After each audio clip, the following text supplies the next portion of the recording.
Semana aqui trazendo mais um podcast, agora com o tema da Imaculada Conceição, com dois convidados, um novo e o outro diferente, que podem se apresentar agora, por favor. Um novo e outro diferente? É?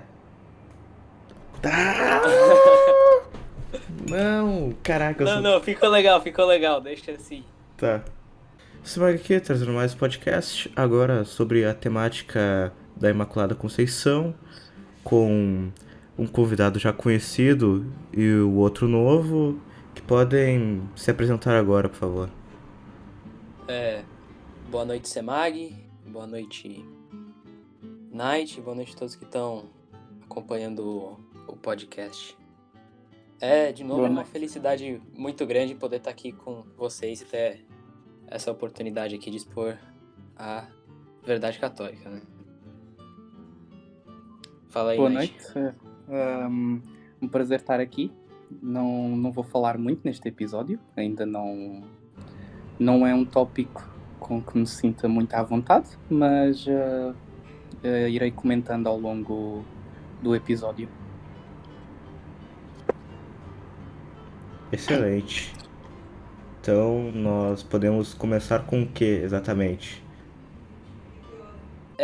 Eu queria, antes de tudo, fazer uma exposição sobre os assuntos que vão dar uma base para a gente conseguir compreender melhor o dogma, certo? Porque o tema de hoje, no caso Imaculada Conceição, é provavelmente, junto com indulgências, infalibilidade papal e algumas outras, a crença católica mais mal compreendida e caluniada pelos protestantes. Então hoje eu tô aqui para tanto apresentar uma definição correta e satisfatória desse dogma e depois defender ele.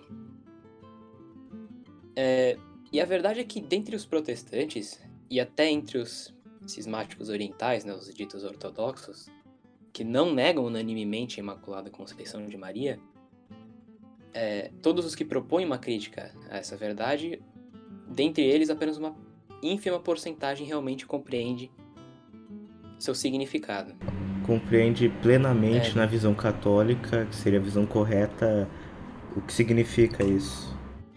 Sim, e dentre esses poucos que compreendem o dogma, apenas uma parte menor ainda sabe sequer o que é pecado original direito, né? Tem uma compreensão correta do pecado original. E dentre os protestantes, a gente tem o protestantismo que vive ressuscitando velhas heresias. Tem algumas correntes que ressuscitam a ideia pelagiana, que foi duramente combatida por Santo Agostinho, de que pecado original não se herda, ninguém tem pecado original. E como falamos muito no último podcast, por exemplo, negar que o batismo vai remover o pecado original, etc. Eles Sim, não todos conseguem eles nem. vão Eles, ressuscitando. No é, caso, negar que o batismo redime pecados era uma ideia gnóstica, que foi inclusive atacada por Tertuliano, como mencionei no podcast anterior, né? Chamou quem nega que o batismo redime pecados de víboras gnósticas. O protestantismo veio aí para ressuscitar essa heresia, que nem também hoje ressuscita nestorianismo, falando que Maria não é mãe de Deus, né? Separando Jesus em duas pessoas, uma humana e outra divina. Igual eles também ressuscitaram até o arianismo, né? Agora tem protestantes arianos, enfim. sim. Então, por isso, eu vou, antes de qualquer coisa, explicar o que significa pecado original e como ele é transmitido, certo? Certo. Em Gênesis, lemos a criação do mundo e do homem. O homem foi criado inicialmente bom, em estado de amizade para com Deus. Afinal, é inconcebível que Deus fosse criar algo mal e inimigo dele. Claro. Ele foi criado, dizemos, por assim dizer, em estado de graça, né? Que nem a gente chama o estado de graça hoje em dia. O Adão foi criado puro e imaculado de início. E da costela de Adão foi retirada a mulher, que também é dita, que também era imaculada e estava em estado de graça. Aqui eu não pretendo discutir todos os aspectos da criação, mas eu acho particularmente interessante comentar sobre esse como uma curiosidade. De São Tomás de Aquino sobre o porquê da mulher ter sido retirada da costela do homem e não de outro lugar, abre aspas, como a cabeça ou os pés.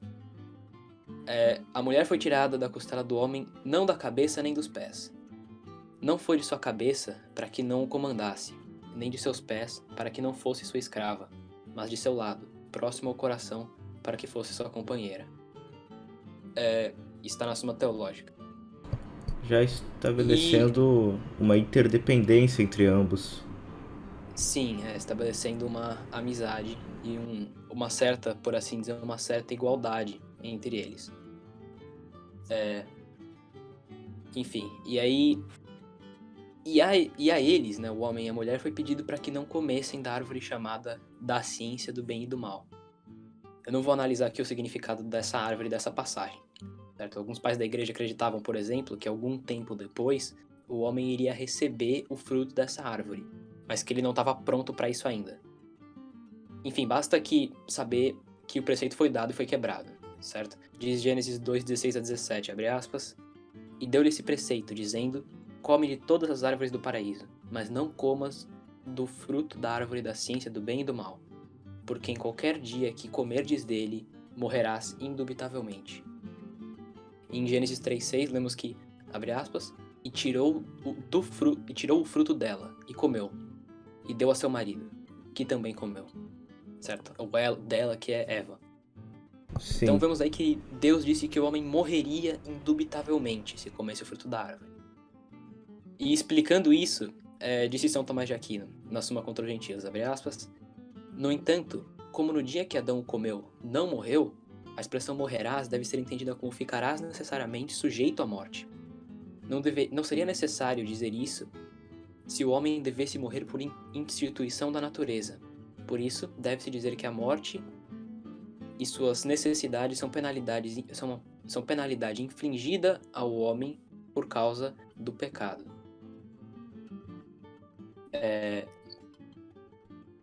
Além disso, todas as coisas que se ordenam em direção à morte foram acrescentadas no pecado original, certo? Além da morte, todas as coisas que se ordenam em direção a ela, como fome, sede, sofrimento, etc.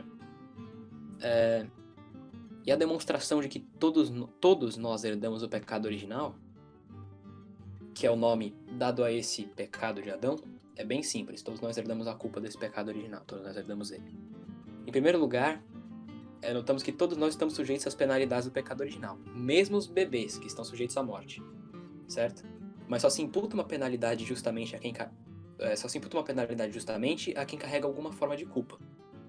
Por isso todos nós carregamos o pecado original, até mesmo os bebês, desde o momento do nascimento. Aliás, esse é o motivo pelo qual o batismo infantil é necessário, certo? Por causa que eles também possuem pecado original. E o batismo, como a gente lê em Atos 2:38, redime pecados. Sim. Como já foi explicado no outro podcast, no podcast da Salafide. Portanto, o batismo deve ser aplicado em bebês, para que dele seja retirado o pecado original. Essa é só uma das formas de se mostrar o ensinamento bíblico e apostólico do batismo infantil, que hoje é negado por parte considerável das seitas protestantes. O que é perigosíssimo para o bebê, é claro, afinal, não é? Sim, porque o bebê... Por exemplo, uma coisa interessante. A Igreja Católica ensina que os bebês que morrem sem ser batizados não vão para o céu. Porque eles não podem ir para o céu, eles estão com a culpa do pecado original. O pecado original foi mantido neles. Então eles vão para o inferno, mas para uma parte do inferno que não tem fogo. Eles não vão ver Deus eternamente, mas também não vão sofrer eternamente. Deus permite que algumas pessoas morram sem ter os pecados remidos por causa de sua providência, certo? Enfim. Outra prova da necessidade do batismo infantil está em Atos 2:39. Porque para vós é a promessa, no caso se referindo ao batismo e receber o dom do Espírito Santo. E para as vossas crianças. Logo as crianças devem ser batizadas. E também disse Orígenes, né, que um dos mais proeminentes padres gregos, que ele viveu bem cedo, né, ele viveu de 185 a 253, no seu Comentários Romanos, abre aspas, a igreja recebeu dos apóstolos o costume de administrar o batismo até mesmo para crianças. Pois aqueles a quem foram confiados os segredos dos mistérios divinos sabiam muito bem que todos carregam a mancha do pecado original. que deve ser lavada com água e o Espírito, certo? Então a gente vê aí que o batismo infantil é uma coisa desde que foi passada para nós dos apóstolos, certo? Foi inclusive registrado na Bíblia e essa é a tradição, está registrada na tradição também. Isso que foi comunicado para nós. Excelente, onde nós sempre podemos constatar que tanto a Bíblia quanto a tradição estão sempre condizentes. Não Sim, existe uma contradição, como sim. muitos tentam implicar. Mas esse não é o tema do podcast, né? Vou tentar voltar porque eu estava falando. Enfim, outras alusões ao pecado original também se encontram, por exemplo, no Salmo 50, de Davi, no versículo 7, onde ele diz: Eis que nasci na culpa e minha mãe concebeu-me no pecado. Note a presença da palavra concebeu-me. Ou seja, desde a concepção já temos o pecado. E Davi, como sabemos, foi concebido em matrimônio legítimo. Então isso deve ser considerado como referência ao pecado original. Ok? Também Sabedoria 2, 23 a 24, que é um livro não considerado canônico entre os protestantes, mas era considerado canônico unanimemente por todos os pais da igreja. Enfim, está escrito: Com efeito, Deus criou o homem para a imortalidade, fê-lo à imagem de sua própria natureza. Por inveja do demônio é que entrou no mundo a morte. Certo? O livro de Sabedoria ele não é considerado canônico pelos protestantes, mas ele foi considerado canônico pela igreja primitiva em seus concílios, como no concílio de Hipona. Foi também considerado canônico unanimemente pelos pais da igreja. Enfim, é uma rejeição completamente arbitrária por parte deles, certo, desse livro. Eles não têm motivo. O argumento que eles tentam dar é do cânon judaico, né? Você vê que esse pessoal aí, eles preferem seguir os judeus, os assassinos de Cristo, como diz, como está escrito na Bíblia, os inimigos de toda a humanidade, como está escrito em 2 Tessalonicenses, do que seguir a igreja primitiva, que recebeu a tradição dos apóstolos de ter esse livro como inspirado. Enfim, Paulo também alude com clareza ao pecado original. Ele diz em Romanos 5,12: O pecado entrou no mundo por meio de um só homem. Como resultado, a morte se espalhou por toda a raça humana. Está em Romanos 5,12. Para garantir que isso não se entendesse como uma referência a um pecado cometido, mas como um pecado herdado, está escrito em Romanos 5,14. Abre aspas. Todavia a morte reinou desde Adão até Moisés, mesmo sobre aqueles que não pecaram por uma transgressão semelhante à de Adão. Ok? Então, mesmo aqueles que não pecaram por uma transgressão semelhante, mesmo sobre aqueles que não pecaram por uma transgressão semelhante, tiveram a morte reinando sobre eles. E mais adiante, nos versículos 18 e 19, ele diz: Por isso, assim como pelo pecado de um só incorreram todos os homens na condenação, assim como pela desobediência de um só homem, todos os homens se tornaram pecadores. Ok? Isso é indicação claríssima do pecado original. Também ele faz referências em outros lugares, como 1 Coríntios 15, 22, dizendo que todos os homens morreram em Adão. Em Efésios 2, 3, que ele diz: Éramos por natureza filhos da ira. Enfim, aí o motivo dele ter usado o verbo no passado, éramos, é porque seus interlocutores já haviam sido batizados e tiveram, como consequência, pecado original remido. Afinal, é o batismo que redime pecados, como diz Atos 2, 28, Atos 22, 16, 1 Pedro 3, 21, Romanos 6, 3 a 7, etc. Todos esses textos foram explicados no podcast com Sola Fide, que eu já fiz aqui com o Semai. Certo? Enfim, agora que eu expliquei o que já era necessário que se saiba sobre o pecado original, podemos passar para a definição do dogma da Imaculada Conceição. Excelente. E como eu já disse, é muito mal compreendida, certo? Essa má compreensão leva a argumentos ridículos e vergonhosos, como que se Maria não necessitasse de um redentor ou coisas semelhantes, né? Vamos ver o que disse Pio IX na bula Inefabilis Deus. Abre aspas.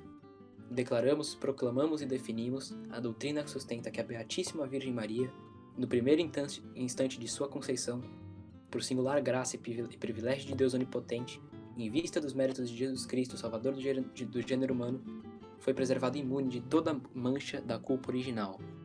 É revelada por Deus e por isso deve ser crida firme e constantemente por todos os fiéis. ok? Isso daqui foi um pronunciamento ex-cátedra, né? Ele fala, declaramos, proclamamos e definimos, não tem como ser mais ex-cátedra do que isso. Fala que deve ser crida firmemente, constantemente por todos os fiéis.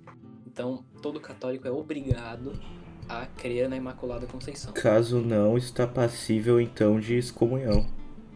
Sim, quem nega, o católico que nega, que sabe que é dogma e nega que Maria foi concebida sem pecado, é um herege, certo?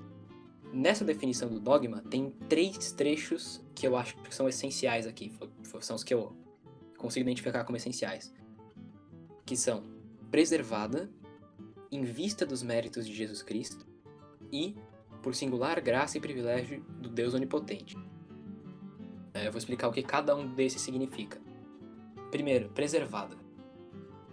Certamente existem 2 tipos de modos de redenção. O comum, por remissão ou purificação da culpa, que é o que nós recebemos, e o privilegiado, por preservação. Daí, nós fomos remidos por purificação porque nós fomos batizados e submetidos à libertação reparadora, como sendo perdoados depois de termos contraído a mancha. Maria, por outro lado, estava sujeita à libertação preservativa, o que a impedia de contrair a mancha. Dessa forma, quem é condenado à prisão antes dela é liberado, é melhor do que outro que, depois que já foi trancado na cadeia, é retirado dela. Então, é assim que a gente entende o preservado. Depois, em vista dos méritos de Jesus Cristo.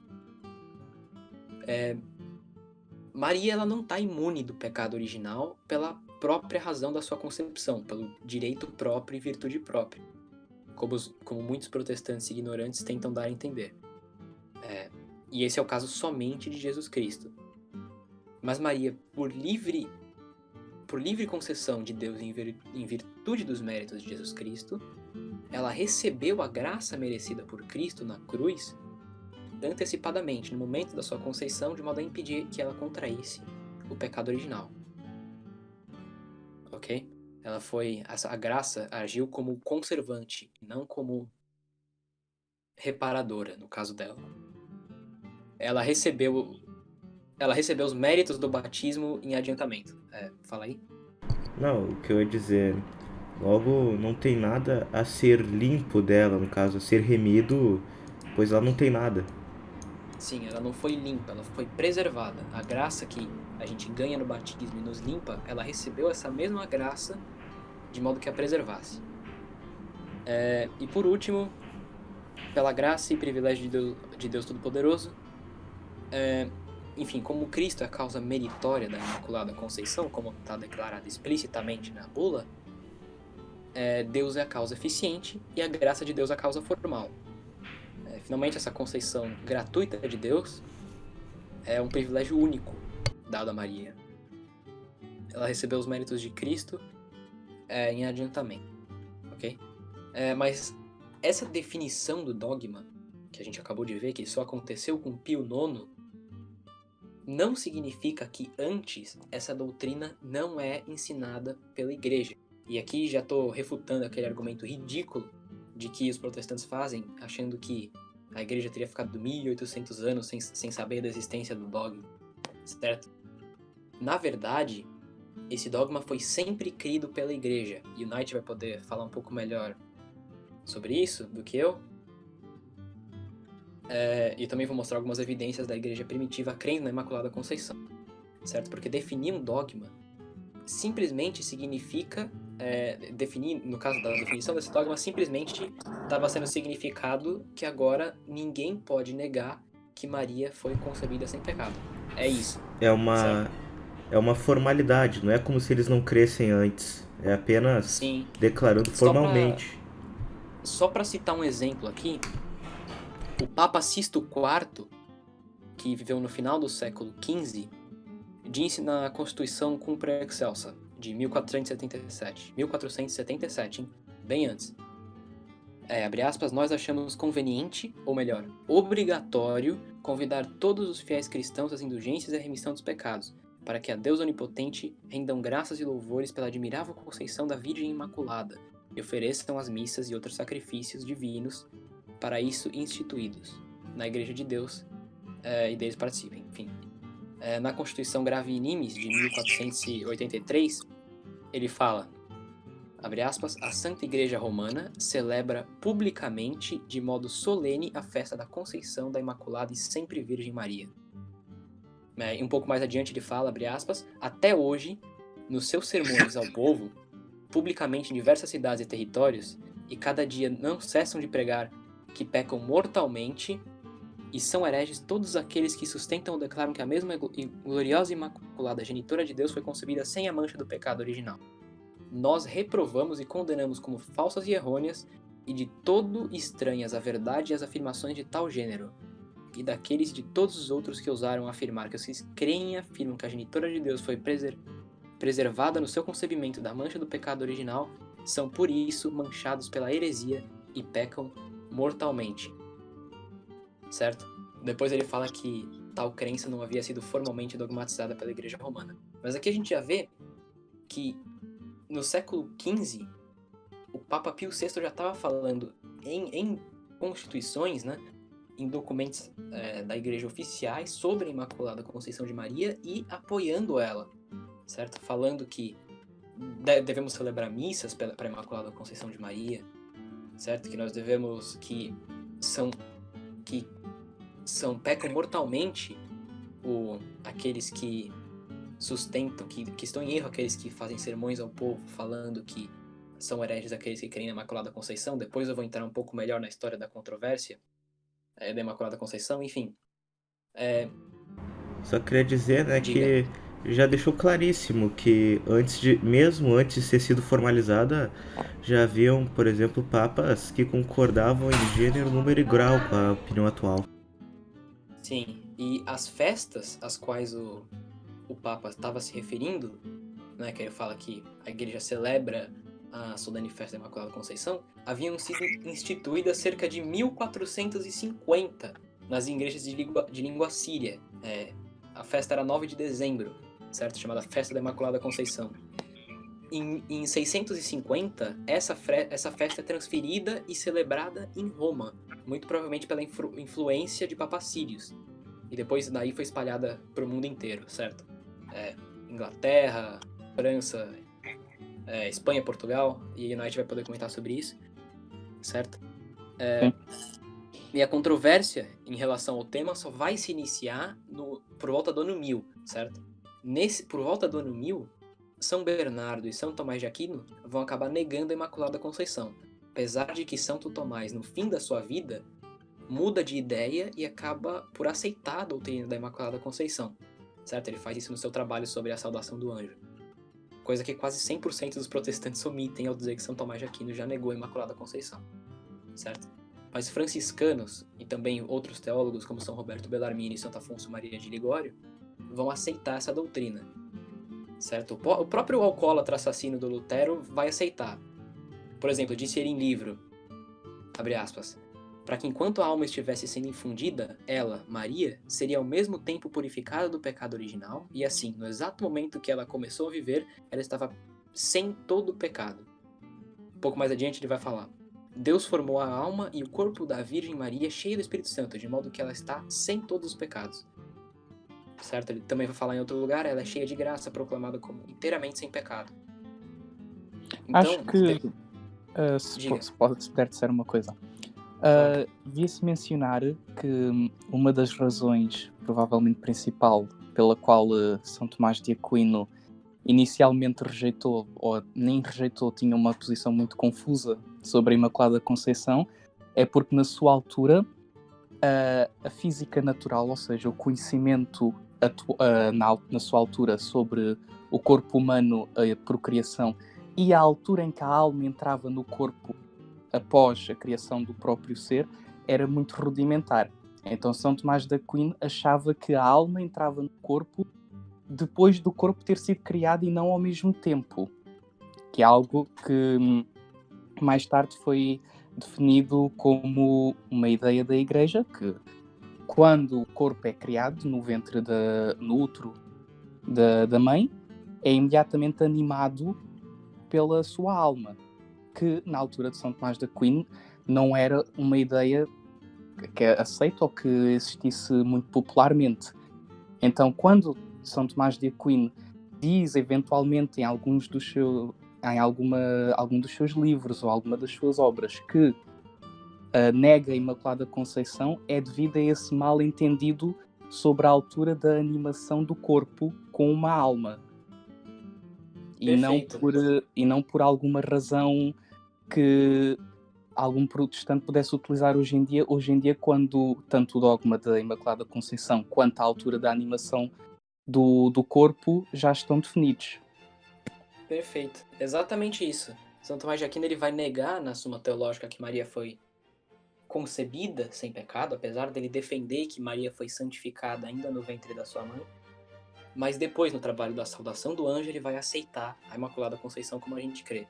Certo? Ele tem uma posição extremamente confusa, como você disse, mas que a gente precisaria de um podcast inteiro só para comentar sobre a posição de São Tomás de Aquino com relação à Imaculada Conceição. Mas enfim, o dogma já estava presente na tradição da igreja. Antes do ano 1000, a igreja cria firmemente no dogma da Imaculada Conceição. Certo? Como eu vou provar em um momento. Mas antes acho que seria bom você falar para não mudar muito de assunto, da devoção da Imaculada Conceição na Europa. Sim. Posso só dizer uma coisa? Estive aqui a pesquisar. Na altura em que São Tomás de Aquino era professor na Universidade de Paris, um dos livros de teologia mais importantes e mais populares eram as sentenças de Lombardo, um padre do século XI, acho eu. E isto na altura em que São Tomás tinha apenas 27 anos, e isto está escrito no comentário, escrito por São Tomás, sobre o livro das sentenças. Ao terceiro, responde dizendo que se consegue a pureza pelo afastamento do contrário. Por isso, pode haver alguma criatura que, entre as realidades criadas, nenhuma seja mais pura do que ela, se não houver nela nenhum contágio do pecado. E tal foi a pureza da Virgem Santa que foi imune do pecado original e do atual. Isto de 1252, quando São Tomás de Aquino tinha 27 anos. Perfeito, exatamente isso.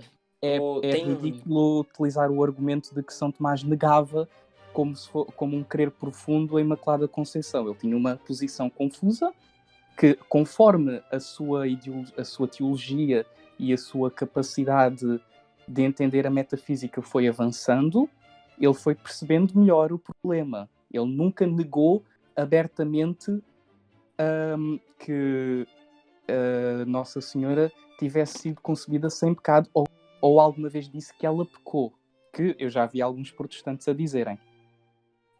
Inclusive, eu vi há um tempo atrás, eu li um artigo, agora eu não vou lembrar onde eu li esse artigo, que eles dividem a crença de São Tomás de Aquino em 3 fases da vida dele, certo?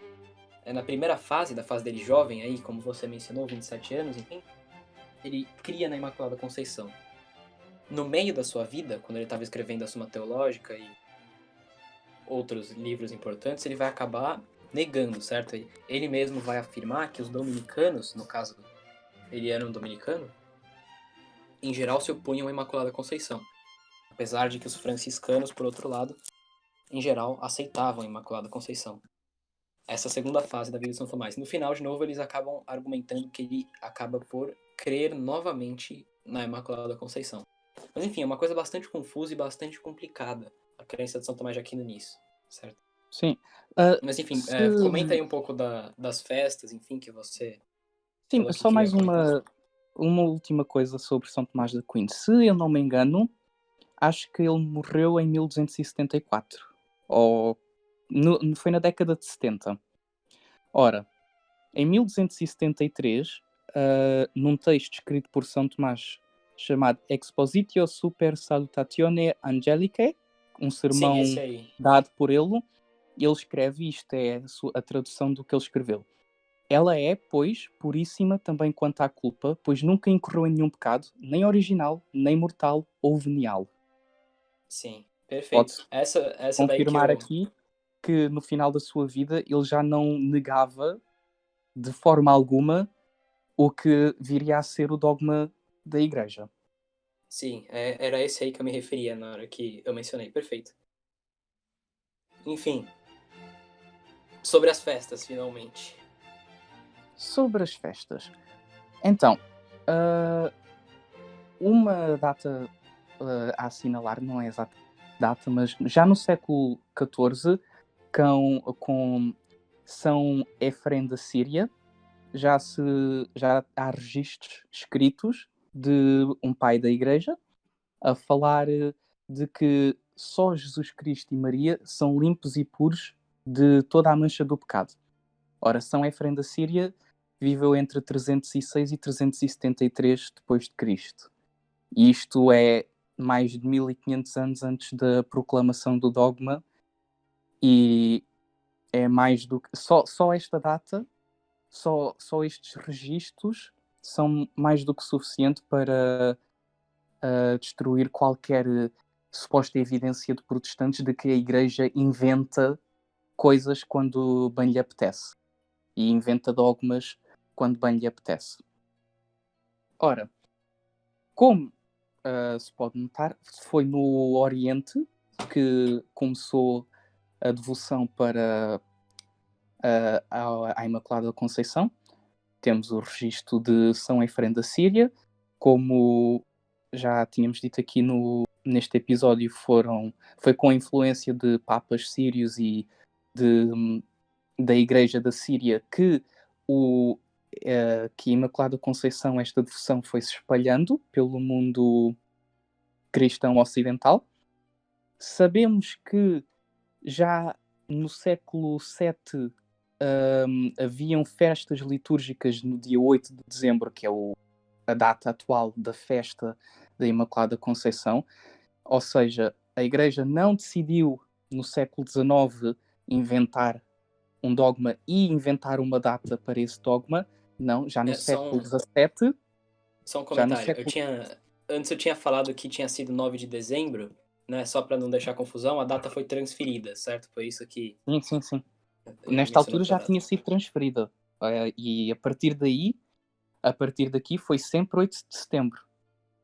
Sim. Ou seja, já pelo menos desde o século VII, 1200 anos antes do dogma, já era dia 8 de dezembro que se celebrava a festa litúrgica da Conceição de Maria.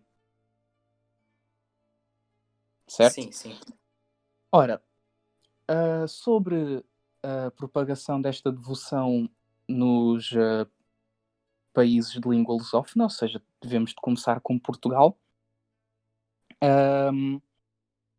Portugal nasceu como país sobre influência grande do grande santo francês São Bernardo de Clairvaux. Ora, São Bernardo de Clairvaux, do século XII, foi um dos grandes santos marianos, um dos maiores santos marianos de sempre. E no século XII foi São Bernardo de Clairvaux que realmente ressuscitou a grande devoção à Virgem Maria e à sua Imaculada Conceição, que tinha já havido antes, como se pode ver em qualquer registro dos pais da Igreja e da Igreja Oriental, católica, etc., que foi perdendo a sua importância e a sua popularidade por volta do virar do milénio, mas que São Bernardo de Clairvaux novamente popularizou e trouxe... não foi só ele que trouxe para Portugal, mas também os cruzados, pois em 1147, quando o primeiro rei de Portugal, Dom Afonso Henriques, conquista Lisboa, falo com a ajuda de cruzados ingleses e alemães que iam a caminho da Terra Santa, e a primeira missa celebrada em Lisboa após a conquista pelos cruzados é dada por um bispo inglês e é dada em honra da Imaculada Conceição. Isto em 1147. Ora, desde o início, da história portuguesa que a devoção à Imaculada Conceição e a devoção à Virgem Maria sempre fizeram grande parte da cultura portuguesa, e tal se pode ver que o nome dado às terras portuguesas conquistadas aos mouros era Terras de Santa Maria. Durante alguns séculos não houve grande desenvolvimento dogmático sobre a Imaculada Conceição. Manteve-se, algumas pessoas celebravam dia 8 de dezembro, tinha uma devoção razoavelmente grande pelo mundo ocidental e pelo mundo oriental, até que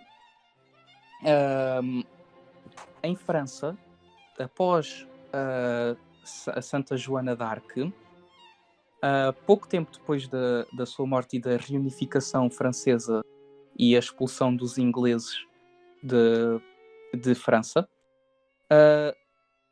a Universidade de Paris decretou que qualquer estudante que entrasse na universidade tinha de jurar solenemente defender o dogma da Imaculada Conceição.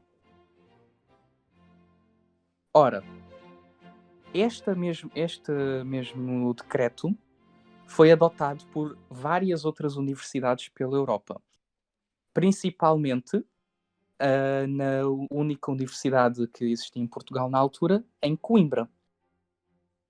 Ora, Coimbra, quase desde do início das suas funções como universidade, decretou que qualquer professor, docente ou estudante que fizesse parte da universidade tinha de jurar solenemente defender a Imaculada Conceição.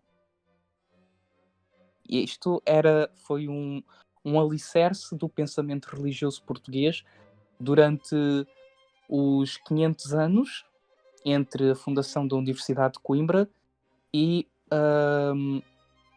a Bula Ineffabilis, que fez como dogma a Imaculada Conceição, a partir do qual, como já era dogma, o decreto da obrigatoriedade deste juramento foi retirada das universidades, pois já era dogma e já não era necessário defendê-lo.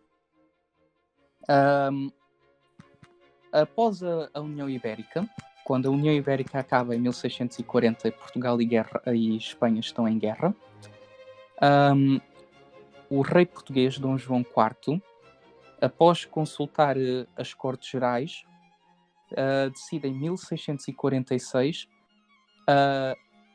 abdicar ao trono português, de certa forma, e entregar a coroa portuguesa à Imaculada Conceição. Em 1646, o rei português abdica da coroa e faz de Virgem Maria, sob o nome da Imaculada Conceição, a verdadeira rainha de Portugal. E por esta razão, nenhum rei português, a partir de 1646, alguma vez utilizou coroa.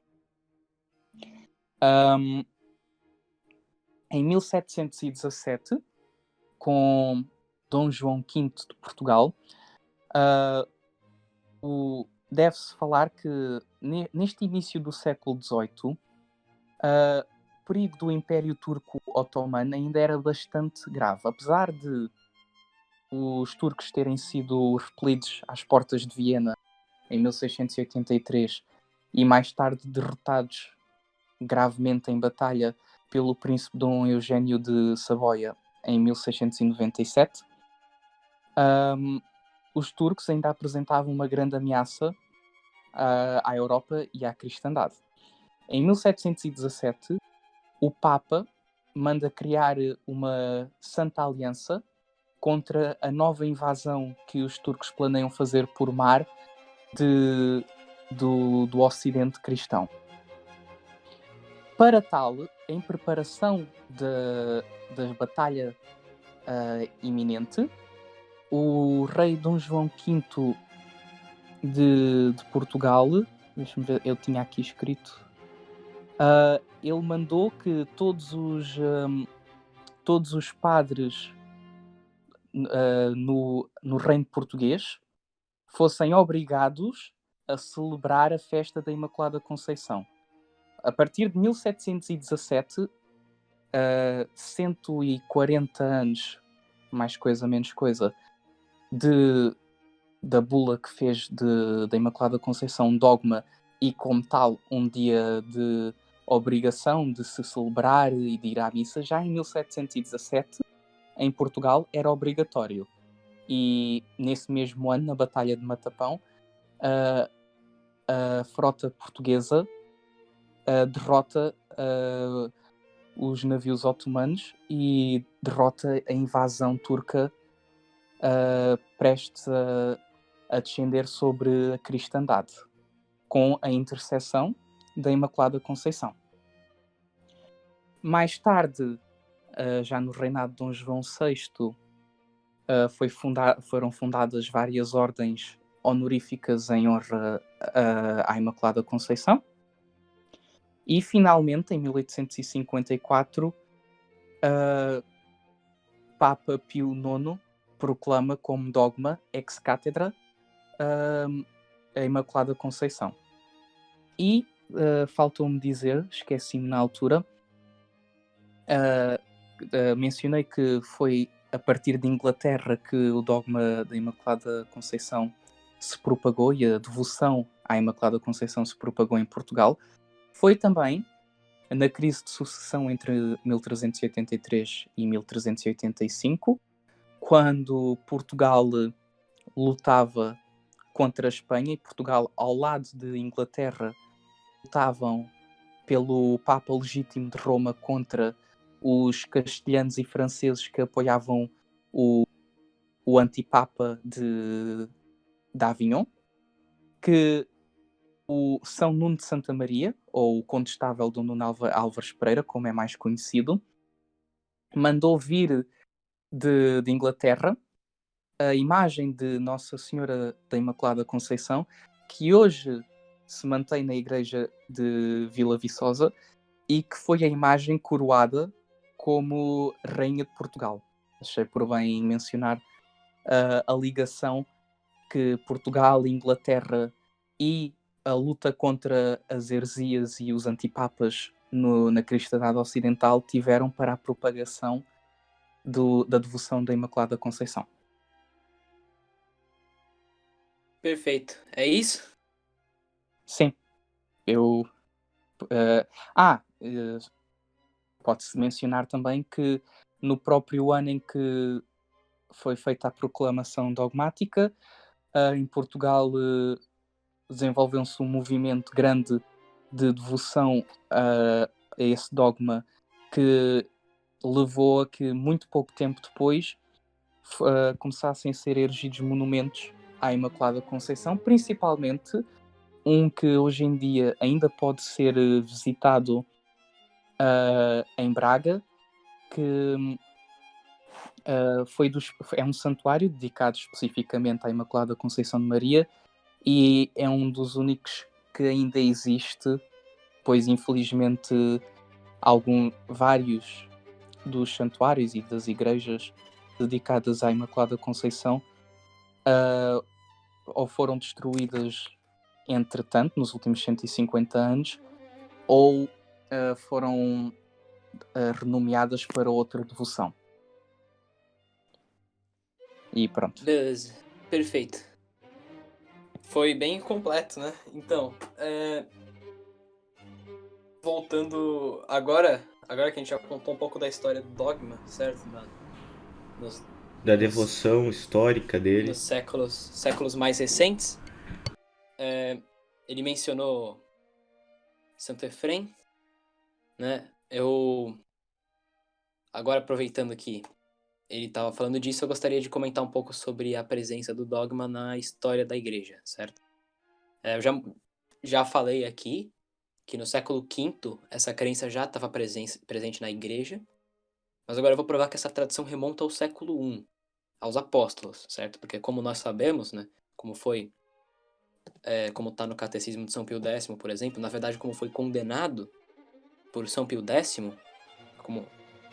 São Pio X falou, no seu decreto lamentável contra o modernismo, ele condenou a seguinte proposição: abre aspas, a revelação que constitui objeto da fé católica não ficou completa com os apóstolos. Essa proposição foi condenada. Então, a gente tem que provar que a tradição de que Maria foi concebida sem pecado remonta, no mínimo, até o tempo dos apóstolos. Ok? E é isso que eu vou fazer. Mas antes, para compreender melhor as citações dos pais da igreja que eu vou fazer aqui, é bom que se saiba o que é um tipo bíblico, certo? Um tipo. Um tipo na Bíblia é uma prefiguração é uma figura no Antigo Testamento do que viria a acontecer no Novo Testamento, certo? Não necessariamente uma profecia, às vezes é só uma figura, um evento que vai se repetir por providência divina. Ok? Vemos alguns exemplos de tipos mencionados por Paulo explicitamente, como em Romanos 5,14, que ele diz, abre aspas, Adão, o qual é figura do segundo Adão, aqui falando de Jesus Cristo, que haveria de vir. Então, Adão foi uma figura, um tipo, a gente chama isso de tipo, de Jesus Cristo. Também o dilúvio foi um tipo, foi uma figura do batismo, pois disse Pedro em 1 Pedro 3, 20 a 22, abre aspas, os quais outrora tinham sido incrédulos, mas nos dias de Noé a paciência de Deus estava esperando a sua conversão, quando se fabricava a arca, na qual um pequeno número, isto é, 8 pessoas apenas, se salvaram através da água. E esta água prefigurava o batismo que agora vos salva. Essa água, prefigurava o batismo. Outras prefigurações que encontramos, por exemplo, são José do Egito, prefigurando José, o marido de Maria, Elias, prefigurando João Batista. Enfim, existem dezenas de tipos bíblicos. Basta você pesquisar aí que você vai encontrar, certo? Todos nós católicos e protestantes e ortodoxos também concordamos que existem tipos na Bíblia, certo? Só que nem todo tipo é mencionado explicitamente. Fala aí, Samuel. Não, eu iria dizer que em algumas seitas, como por exemplo os espíritas, creem que esses tipos são como se fosse uma forma de reencarnação, é claro, uma coisa extremamente errônea. Sim, isso daí é ridículo, é totalmente errado. Tem que tomar cuidado também com essa coisa, tem que ser sempre bastante cauteloso quando se mexe com isso. Mas enfim, nem todas, como eu mencionei, nem todas as prefigurações são mencionadas explicitamente. Algumas delas são apenas indicadas, como eu vou dar algumas prefigurações de Maria no Antigo Testamento mais adiante. Mas agora, voltando para aquela prefiguração aquela afirmação explícita de São Paulo que Adão prefigurou Jesus Cristo. Por que Adão prefigurou ele? Tem alguns motivos aqui, tem vários motivos, eu vou listar aqui alguns. Primeiro, Adão trouxe o pecado ao mundo. Cristo o tirou, certo? Uma ação oposta. Adão fez o pecado entrar no mundo ao pé de uma árvore. Ele estava ao pé de uma árvore na hora que ele fez o pecado entrar no mundo. A palavra que está na Septuaginta, a palavra grega da Septuaginta, que era a tradução utilizada pelos apóstolos quando eles iam fazer suas pregações. A palavra grega que está lá, que é usada é Shiloh, ok? E essa é a mesma palavra utilizada pelos apóstolos, quando os apóstolos falavam, para designar algumas das vezes, nem todas as vezes, algumas das vezes, a cruz, certo? Por exemplo, em Atos 10:39, que é usado Shiloh para designar a cruz, na qual Cristo expiou o pecado. Então, da mesma forma que Adão trouxe o pecado ao pé, em uma Shiloh, Cristo tirou o pecado em uma Shiloh, certo? Você vê que tem essa indicação aí também, dada pelo próprio vocabulário que os apóstolos utilizavam. Também outro ponto que ambos possuem em comum é que Adão foi gerado sem ser a partir da relação sexual entre um homem e uma mulher. Seu corpo foi feito diretamente por Deus da terra, quando ela ainda não havia sido amaldiçoada, antes da terra. Então era uma terra pura. Então Jesus Cristo, que é puro, todos nós, ele é imaculado, todos nós vamos concordar nisso, também teve seu corpo feito diretamente por Deus, mas dessa vez da carne de Maria. E era conveniente, de fato necessário, que essa relação tipológica também acontecesse em Maria o que acontecia com a Terra. Certo? Da mesma forma que Adão foi feito de uma terra pura e imaculada, Deus fez Adão de uma terra pura e imaculada. Deus fez Cristo de Maria, que era pura e imaculada.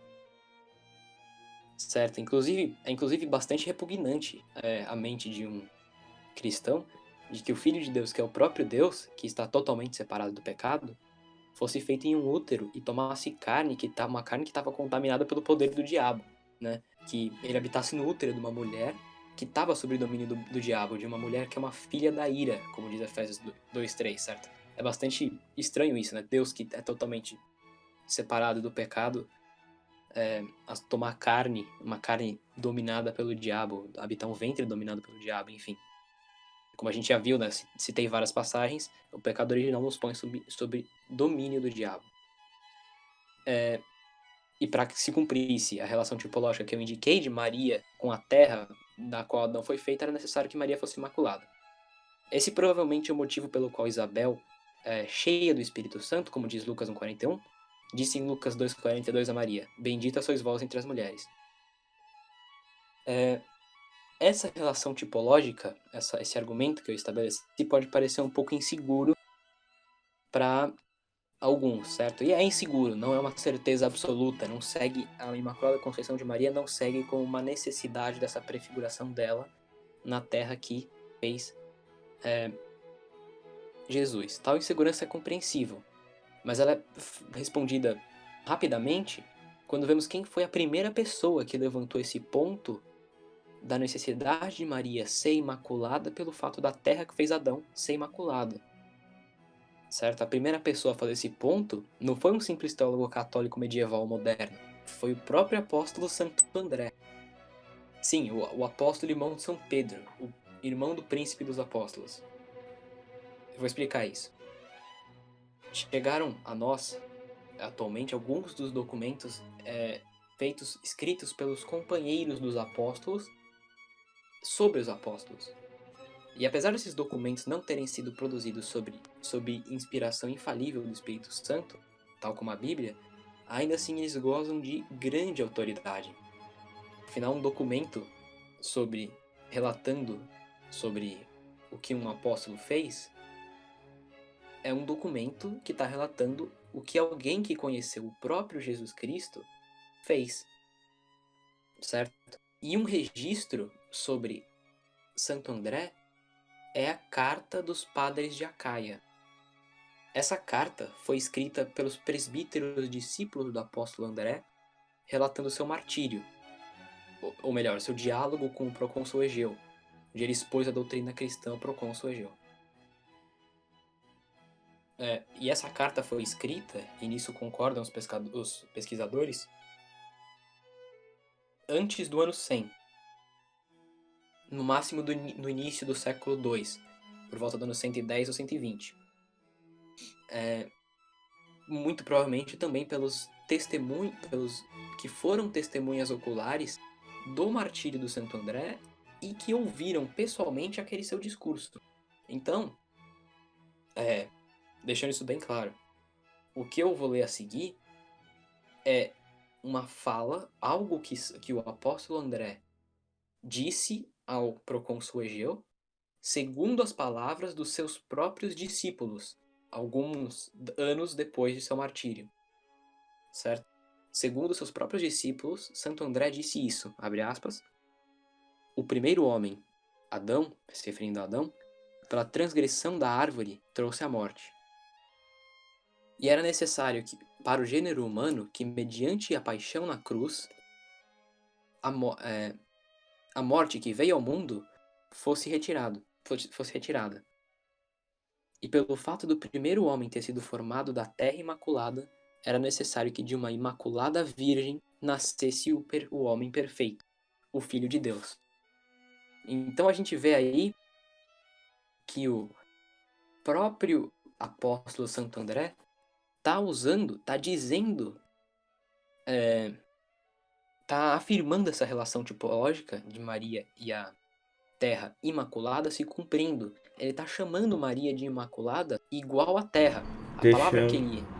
Deixando explícita Opa, então a relação. sim. Aí a gente vê que o apóstolo André usa a palavra amômetos, certo? As duas vezes para dizer imaculada em referência à terra e imaculada em referência à virgem. Ele diz que dessa virgem imaculada nasceu o homem perfeito, o Filho de Deus. Isso está na Patrologia Grega, volume 2, página 1224. Essa mesma palavra vai ser usada um pouco depois, na verdade bem pouco depois, né, só uns parágrafos depois, na página 1227, em referência a Jesus Cristo, certo? Então, segundo o apóstolo André, essa mesma palavra que foi aplicada à terra e a Maria também está se aplicando a Jesus Cristo, certo? Então a gente vê que aí foi o primeiro, esse daqui é o primeiro registro, muito provavelmente o primeiro, já vou explicar por que é muito provavelmente, relacionada, levantando esse ponto sobre a Imaculada Conceição de Maria, certo? Isso é uma prova irrefutável e praticamente intransponível que a relação tipológica estabelecida deveria ser cumprida. Então, a gente vê aí que já vem de um apóstolo, do apóstolo André. Ninguém duvida que alguém venha falar que André se tornou um herege, certo? Ou também duvida que alguém venha afirmar que os discípulos do apóstolo André vieram a mentir sobre o que ele cria, né? Em uma carta, que seria totalmente estranho, e não tem evidência nenhuma disso. Então a gente tem aí uma crença de um apóstolo que Maria era imaculada, certo? Semelhante constatação também aparece em outros documentos do primeiro século,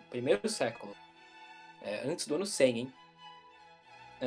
Por exemplo, na liturgia dos etíopes, que embora de autoria anônima, ainda data do século I e muito provavelmente foi escrita ou de um dos apóstolos ou de alguém próximo dos apóstolos. E a Virgem Maria é mencionada mais de uma vez nessa liturgia.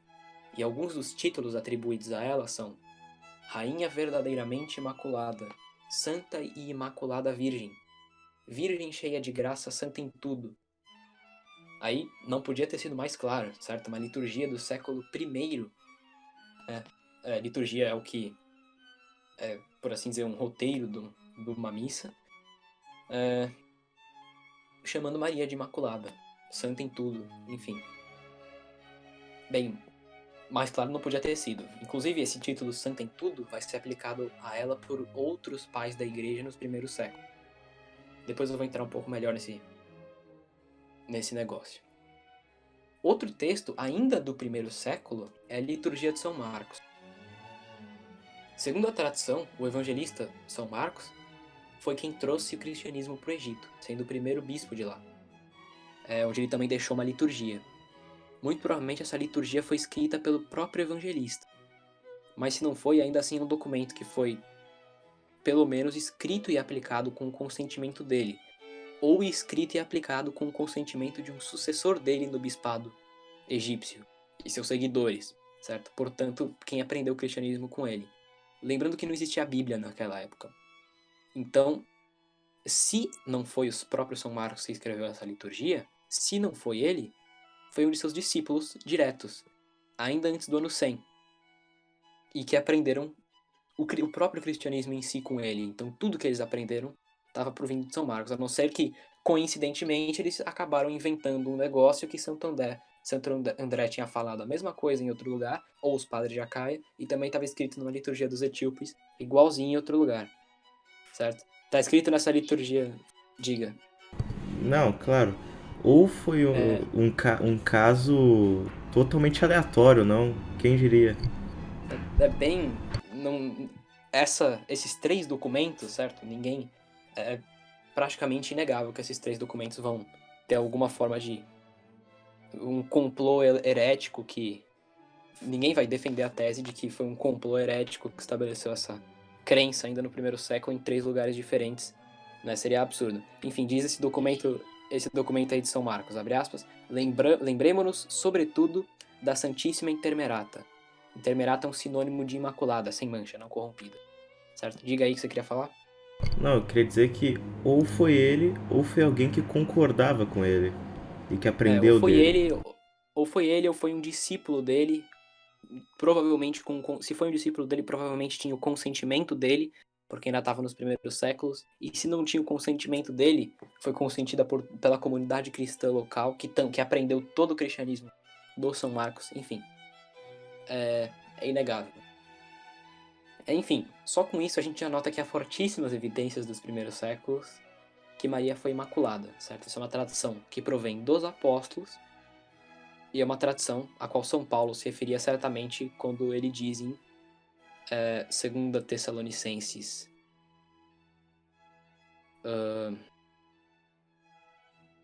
ele diz em 2 Tessalonicenses 2,15: permaneceis constantes, irmãos, e conservai as tradições que aprendestes, ou por nossas palavras, ou por nossa carta. Então, obviamente, essa é uma tradição que foi transmitida pela palavra dos apóstolos aos cristãos. Nós devemos, portanto, conservá-la. Tudo isso que foi transmitido pelos apóstolos e está refletido nos documentos dos primeiros séculos está em total acordo com o que foi profetizado por Salomão no Cântico dos Cânticos. Em 2,2 ele diz: como lírio entre os espinhos, assim é minha amiga entre as donzelas. E em 4,7 ele diz: és toda formosa, minha amada, em ti não há mácula. Em 4,12 ele diz: jardim fechado és, irmã minha esposa, nascente fechada, fonte selada. Embora esse livro tenha sido tradicionalmente interpretado como uma referência profética à igreja, ainda assim alguns trechos dela são interpretados como referências à Mãe de Deus. Pelos próprios pais da igreja, isso é feito, e também pelas liturgias da igreja, até as mais antigas. Então, aqui a gente vê no Cântico dos Cânticos 4,7, essa referência à amada de alguém não ter mácula. Certo? Isso é uma profecia que vai se concretizar em Maria, como a gente está vendo. Além disso, eu poderia citar, agora indo um pouco mais para os séculos seguintes, eu posso afirmar que pelo menos 3 dos 4 doutores da Igreja Latina originais criam que Maria era imaculada. Todos eles viveram por volta dos anos 300 e 400, mantendo as tradições vindas dos séculos I e II. Esses 4 doutores são Santo Ambrósio, Santo Agostinho, São Jerônimo e São Gregório Magno. Santo Ambrósio diz o seguinte, Santo Ambrósio foi um dos mais prominentes bispos dos primeiros séculos, certo? Ele foi um grande oponente do arianismo e mestre de Santo Agostinho, que é um dos autores cristãos mais influentes de todos os tempos. Diz ele, abre aspas, Maria, uma virgem não apenas incorrupta, mas uma virgem que, por força da graça, ficou intacta, livre de qualquer mancha de pecado. Santo Ambrósio, falando isso. Em outro lugar ele disse, agora, quem poderia ser mais nobre do que a Mãe de Deus? Ela era virgem, não só no corpo, mas na mente dela também, e nunca misturou a sinceridade de suas afeições com a duplicidade.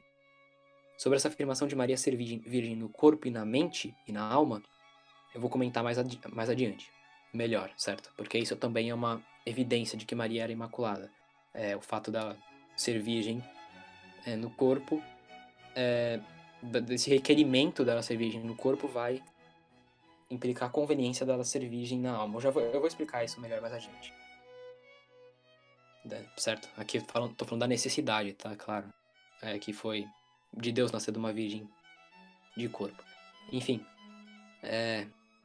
Mas eu vou falar isso mais adiante. Com um ensino tão claro de Santo Ambrósio, não era se espantar que Santo Agostinho, um dos mais influentes filósofos e teólogos dos nossos tempos, de todos os tempos, né? Influentes para nós dos nossos tempos, fosse seguir a mesma linha de seu mestre, certo? Disse ele, abre aspas, devemos excluir a Santa Virgem Maria, a qual eu não gostaria de levantar qualquer questão quando o assunto é pecado, em honra ao Senhor, porque dele sabemos qual abundância de graça para vencer o pecado em cada detalhe foi conferida a ela, que teve o mérito de conceber e suportar aquele que, sem dúvida, não tinha pecado. Alguns tentam interpretar isso como que Santo Agostinho dissesse apenas que a Virgem Maria nunca pecou na sua vida. Como referência apenas ao pecado atual, sem se referir ao pecado original. Para responder essas afirmações, eu cito São Roberto Bellarmino, que viveu de 1542 a 1621, que foi um doutor da Igreja e um dos maiores teólogos católicos de todos os tempos, certamente. Ele responde a essa objeção. O seguinte. Primeiramente, Santo Agostinho disse que ele não quer que haja absolutamente nenhuma dúvida sobre a Virgem Maria quando o pecado for discutido. Com essas palavras, ele indica claramente que ele não quer que haja outra questão sobre a Virgem Maria quando o pecado original for discutido. Em seguida, ele diz que a graça foi dada a ela para vencer o pecado em todos os sentidos.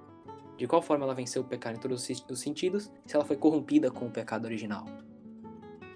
Em terceiro lugar, ele alega que, devido à honra a Nosso Senhor, ele não quer que haja qualquer dúvida sobre a Santíssima Virgem quando o assunto for discutido, quando o pecado for discutido. Mas certamente a honra ao Nosso Senhor não parece exigir menos que sua mãe estivesse sem pecado original do que exige em relação ao atual, uma vez que o primeiro era necessariamente mortal, enquanto o segundo podia ser venial. Finalmente, de acordo com a opinião de Santo Agostinho, ninguém que possui o pecado original vive sem pecado atual, pois essas são as palavras dele no livro 5, Contra Juliano, capítulo 9. Isso está em The Marian Writings of St. Robert Bellarmine. Enfim, também temos São Jerônimo, certo? Outro doutor da igreja, que, nas palavras de São Roberto Bellarmino, abre aspas, em sua explicação ao Salmo 77, ao tratar da passagem de dia ele os conduziu por trás de uma nuvem, Salmo 77:14, diz que a nuvem é a Virgem Maria e acrescenta essas palavras, belamente dito, de dia, porque a nuvem nunca ficou na escuridão, mas sempre na luz. Está no mesmo livro. Essas citações do São Roberto Bellarmino se encontram traduzidas no blog do Apologistas Católicos. Mas não o livro inteiro. O livro inteiro você tem que... Dá pra ler em inglês. Dá pra baixar no Kindle. Tem que comprar na Amazon. O São Gregório Magno, o doutor latino original que sobrou, ele não comentou nada sobre esse assunto em suas obras. Apesar de ter uma indicação disso na Patrologia Latina de Minier, volume 79, páginas 25 e 26. Mas não é uma prova definitiva que ele cria nisso, é só uma indicação que ele cria. Então, eu não vou nem citar aqui. Então a gente nota que essa crença na Imaculada Conceição já estava presente nos primeiros séculos, entre os maiores doutores da Igreja Latina, ou seja, ocidental. E também, como eu vou mostrar agora, na Igreja Grega, porque dizia São Gregório Taumaturgo, que foi um bispo que viveu de 213 a 270, e era famoso por realizar milagres, daí o seu nome Taumaturgo, que quer dizer fazedor de milagres. Ele disse o seguinte, abre aspas, Ave cheia de graça, flor de vida imaculada. Em outro lugar ele diz, abre aspas, o mensageiro incorpóreo foi enviado a uma virgem sem mancha e imaculada. É enviado ele, livre de todo pecado, a virgem isenta de mancha e de corrupção. Fecha aspas. A comparação entre a comparação entre o anjo, a comparação entre a relação do anjo e do pecado e Maria e o pecado prova que Maria era imaculada ou virgem São Gregório, certo? Porque da mesma forma que um anjo não teve, nunca nem teve pecado, Maria também não teve. Santo Efrem, né, que já foi citado pelo Knight, né? Ele colocou uma outra citação. Eu vou citar uma outra coisa aqui que ele diz o seguinte, abre aspas, cheia de graça, toda pura, toda imaculada, toda sem culpa, toda sem mancha, toda irrepreensível, toda íntegra, virgem de alma, de corpo e de espírito, bela por natureza, totalmente estranha a toda mancha do pecado. Aqui vemos de novo essa expressão, virgem de corpo e de espírito, que eu vou explicar mais adiante, ok? Lembrem dela. Okay. E Santo Atanásio, bispo de Alexandria, que foi o principal combatente do arianismo e viveu de 296 a 373, na obra da Encarnação do Verbo, que inclusive está traduzida para o português, se eu não me engano, pela Paulus, ele diz o seguinte, mas Deus o quis nascido de uma virgem sem pecado, imaculada, intacta. Sendo poderoso e demiurgo do universo, na Virgem para si edificou, com um tempo, um corpo. Viu? Explicitamente, Santo Atanásio falando que Maria era sem pecado, imaculada e intacta. E que teve o seu corpo feito por Deus. Em outro lugar, disse São Gregório de Nissa, dos mais importantes padres gregos, abre aspas, a Virgem, o tabernáculo imaculado. São Sofrônio de Jerusalém, que foi bispo de Jerusalém, que viveu de 560 a 638, em carta a Sérgio, uma carta sinodal a Sérgio, que está na Patrologia Grega, volume 87, páginas 3.148 a 3.199, certo? Eu não tive tempo de procurar exatamente a página, mas vocês podem conferir e procurar nela que vocês vão achar. Qualquer coisa, as obras dele estão disponíveis em inglês para vocês comprarem na Amazon. Vocês podem procurar e vão achar. Diz ele aí, nessa carta, abre aspas, castidade purificada da santa e honrada Maria, que discerniu as coisas que são de Deus e foi libertada de todo o contágio de corpo, alma e mente. Santa e imaculada de corpo, e corpo livre de contágio. Ok? Calma aí, depois eu... Sim, o Felipe parece que quer fazer uma pergunta. Eu já... Deixa eu só terminar aqui, por causa que depois eu respondo Pra as não perguntas. interromper o raciocínio. Depois eu respondo as perguntas na hora que eu for falar das objeções. E São Próclo de Constantinopla, que foi arcebispo de Constantinopla e morreu por volta de 446, disse: Deus fez ela, no caso Maria, para si mesmo, sem qualquer mancha, preservou sua alma de toda a escuridão do pecado. Com isso fica bem claro que a afirmação de muitos protestantes de que não há base nem na tradição para a Imaculada Conceição, como já vi muitos afirmarem, está totalmente errada e pode ser muito facilmente refutada. Tal tradição remonta ao século I e aos próprios apóstolos, como provei. Enfim, também notamos que um elemento bastante presente nas citações dos pais da igreja é eles falarem da graça ter impedido que Maria contraiu o pecado. Como vimos que Santo Ambrósio falou, por causa da graça ficou intacta, livre de qualquer mancha de pecado. Essa menção de pela graça não é aleatória. A própria Bíblia indica tal visão. Certo? Por exemplo, a gente vê que essa visão dos pais da igreja estava refletida na Bíblia, certo? Eu vou fazer uma contraposição de algumas passagens aqui. Vou começar com Judas. Em Judas 1,24, está escrito, na conclusão da carta da Epístola de Judas: aquele que é poderoso para vos conservar sem pecado e vos apresentar imaculados e cheios de alegria diante da sua glória. Nesse versículo, São Judas diz explicitamente que Deus pode conservar quem ele quiser sem pecado, tal como cremos que ele fez com Maria. Tal conservação do pecado é apresentada por Judas como tendo por consequência, aspas, ser imaculado e cheio de alegria diante da sua glória, fecha aspas. Ou seja, Deus pode conservar do pecado e apresentar tal pessoa imaculada, ou seja, assim, de novo como cremos que fez com Maria. Imaculado é dado como consequência de ter sido conservado do pecado.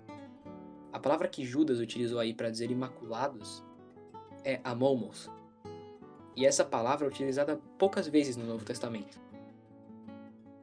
E de fato, nessa exata mesma forma, é usada somente em outras duas passagens. Ah, sim. Gostaria de anunciar que o Knight saiu e agradecer pela sua participação esclarecedora. Enfim, ele é um pouco ocupado, compreensível. Enfim, voltando lá, ele usou essa palavra momos, que nessa mesma forma só foi utilizada outras duas vezes no Novo Testamento. Uma delas é em Colossenses 1, 21 a 22, que diz, abre aspas, e tendo sido vós noutro tempo estranhos e inimigos de Deus, pelos maus pensamentos e pelas más obras, agora reconciliou-vos por meio da morte do seu corpo carnal, para vos apresentar santos e imaculados a mãos e irrepreensíveis diante dele. Então aqui Paulo está falando daqueles que passaram do estado de condenação para o estado de justificação, recebendo os méritos de Cristo na cruz. É que ele fala da entrada inicial no corpo místico, a igreja. Essa entrada inicial, como eu expliquei no podcast sobre Sola Fide, vem pelo batismo e redime pecados. Aqui nesse texto, então, temos a afirmação de que ter os pecados remidos e se tornar amomos está relacionado com a remissão dos pecados pelo sacrifício, certo? Ter todos os pecados remidos, igual o batismo faz, nos torna imaculados. Ainda que não tire a concupiscência da carne, certo? Nós ainda temos propensão a pecar. Enfim, a outra vez que a gente vê essa expressão aparecer em Efésios 1, utilizada mais uma vez por Paulo, onde ele diz no verso 4 que Deus nos escolheu para nos fazer amomos, imaculados, remir nossos pecados, e no verso 7 ele diz que temos a remissão dos pecados pelo seu sangue, segundo as riquezas da sua graça, certo? É isso que ele vai falar. E a palavra utilizada aí para graça, em referência à graça que redime os pecados, é ekeritosen.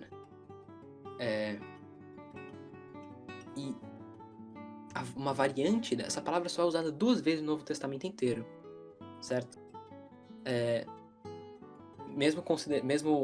Uma variante dela, né, a única vez que é utilizada, é em Lucas 1:28, quando o anjo diz Kyrie, que keritomene, em Lucas 1:28, que pode ser traduzido como ave, cheia de graça. Esse texto nos mostra, então, que a graça que redime pecados e nos torna imaculados, sem culpa do pecado atual e original, e que depois nós só poderíamos receber depois do batismo, depois da ascensão, a morte, depois de Pentecostes, essa graça já estava com Maria no momento da salvação do anjo. Então, antes do sacrifício na cruz, antes dos sacramentos estabelecidos e antes que fôssemos reconciliados, Maria já tinha recebido a graça reconciliadora. Maria já tinha amizade com Deus antes mesmo que nos fosse dada essa possibilidade de nos tornarmos amigos de Deus pelo batismo. Certo? É exatamente por esse motivo que Maria, no verso 29, ficou se indagando sobre o significado dessa saudação. E no verso 30, o anjo diz: não temas, Maria, pois achaste graça diante do Senhor. Certo? E graça, como sabemos, é oposta ao pecado. Enfim, tá aí uma evidência fortíssima que, pelo menos no momento da saudação do anjo, Maria já havia sido feita imaculada. Ok? E ela foi feita assim justamente para ser digna de carregar o Filho de Deus em seu ventre. Para ser digna de dá-lo carne. E a própria razão natural de um cristão já repudia a ideia que o próprio Deus habitaria num ventre contaminado pelo diabo. O que é totalmente doente, né? Um pensamento doentio. Sim, exatamente. É totalmente absurdo crer que ele habitaria e tomaria carne de uma carne dominada pelo diabo. Como a gente vê em 1 Coríntios 1:24, né? A gente está escrito, abre aspas, Cristo é virtude de Deus e sabedoria de Deus. E Salomão, no livro de sabedoria, diz o seguinte, abre aspas, e assim, na alma maligna não entrará sabedoria. Não entrará sabedoria, nem habitará no corpo sujeito ao pecado. Porque o Espírito Santo, educador dos homens, foge do engano, afasta-se dos pensamentos desatinados e retira-se ao aproximar-se da iniquidade. Ora, todos os homens estão sujeitos ao pecado. Então isso não pode se referir à sabedoria comum, certo? Mas deve se referir então à sabedoria de Deus, que Paulo disse é o próprio Cristo. Logo, Cristo não habitou um corpo sujeito ao pecado, porque o Espírito Santo não poderia fazer Maria conceber a humanidade de Jesus Cristo se ela tivesse sujeita ao pecado, como está escrito em sabedoria. Logo, Maria não estava sujeita ao pecado. Silogismo perfeito e bastante simples, tirado de 2 textos. 1 Coríntios 1:24, sabedoria 1:4-5. Excelente. É isso aí, enfim, só pra agora comentar a questão de virgem de corpo e virgem de alma, que foi um ponto bastante enfatizado pelos pais da igreja, como eu já mostrei. Vamos lá. Deus quis que o seu filho nascesse de uma mulher virgem do corpo, para que assim ela fosse digna de carregá-lo. Certo? Um ventre que já tivesse sido habitado por outros, ou que simplesmente já tivesse sido envolvido com outro homem, não seria digno de ser habitado pelo próprio Deus. Somente nascendo de uma virgem, ele poderia nascer de uma fonte com máxima pureza de corpo. Porque Paulo, em 1 Coríntios 7, ensina com clareza que virgindade é um estado superior. Ok? Por isso, Então, por exemplo, que Cristo gostava tanto de São João Batista, etc. sim, por isso foi recomendado o celibato na Bíblia inteira, enfim. Eu recomendo que leiam o capítulo de 1 Coríntios 7 para melhor compreensão. Então eu vou citar aqui apenas 2 versículos, mas o capítulo inteiro é sobre isso. Diz aqui, abre aspas, quanto porém aos virgens, entendo que é bom para o homem estar assim. E no final do capítulo ele comenta, aquele que casa sua filha virgem, faz bem, mas aquele que não a casa, faz melhor. Ok? Isso é argumentado em detalhe por São Jerônimo no primeiro livro contra a Joviniana. Ok? Então, São Jerônimo é esse que trouxe as traduções bíblicas. Sim, é esse que traduziu a Bíblia e escreveu um tratado maravilhoso sobre a virgindade perpétua de Maria. Enfim, o estado de virgindade é um estado superior ao estado de um não virgem. Ou de uma não virgem, no caso. Por isso, Deus deveria ter nascido de uma virgem, pela sua pureza. A santidade de Deus é incompatível com um estado inferior ao melhor possível. No caso, um estado inferior à virgindade. E se Deus exigiu a máxima pureza de corpo possível, como que ele não desejaria uma máxima pureza de alma? Se foi exigido que a mãe de Deus não tivesse sua carne corrompida, por acaso Deus não exigiria que ela não tivesse a sua alma não corrompida, para que ela pudesse ser mãe do Filho de Deus? Porque como a gente viu, como mostrei aqui nos ensinos de Paulo, o pecado original é uma corrupção na alma que nos torna servos do diabo, filhos da ira, como disse Paulo. Deus não quis habitar um ventre que tivesse sido conhecido por homens, quanto mais um ventre de uma mulher cuja alma é dominada pelo diabo, uma filha da ira. A santidade do Filho de Deus exige por si mesma a santidade da mãe, como disseram vários pais da igreja. Vemos então que a própria razão natural repudia a ideia de que Maria não fosse puríssima e imaculada, totalmente sem o pecado original, totalmente fora do domínio do diabo. E essa cisão total entre Maria e o diabo já estava predita no próprio Antigo Testamento. Aliás, na primeira profecia messiânica da Bíblia, isso havia sido predito. A primeira profecia messiânica está em 3,15, que ainda que de maneira obscura é uma profecia. E, inclusive, ela é chamada de proto-evangelho por muitos, certo? Está escrito lá, abre aspas, isso aconteceu logo depois da queda, certo? Isso daqui é Deus falando com a serpente, com o diabo. Porém, inimizade entre ti, a serpente, e a mulher, entre a tua posterioridade e a posterioridade dela. Ela te pisará na cabeça e tu armarás traições ao teu calcanhar. Tal passagem é uma profecia sobre o Messias, certo? Alguns interpretam a referência te pisará na cabeça como a posterioridade da mulher, outros a mulher em si mesma. Enfim, eu não vou argumentar isso aqui, certo? Porque esse ponto de quem vai pisar na cabeça da serpente é irrelevante para a argumentação que eu vou fazer. O importante é esse trecho aqui, por a inimizade entre ti e a mulher, entre a tua posterioridade e a posterioridade dela. Certo? Isso é uma profecia sobre o Messias feito logo depois do pecado original, que pôs a humanidade sob domínio da serpente. Interpretaram assim a passagem, por exemplo, São Irineu de Leão, São Teófilo de Antioquia, São Cipriano de Cartago, Santo Ambrósio, Santo Agostinho, São Jerônimo, Santo Efrem, São Basílio Magno, São Gregório de Nícia, São Gregório Nazianzeno, São João Crisóstomo, etc, etc. É unânime entre os pais da igreja que tal passagem é uma profecia sobre a messianidade, sobre o Messias. Uma tipologia? Uma profecia mesmo. Ah, ok. Que sobre a tua posterioridade é o Messias, certo? Que vai ter sim. inimizade com a serpente. A tua posterioridade, no caso da... a posterioridade dela, no caso, é o Messias, certo? No caso, a posterioridade da mulher.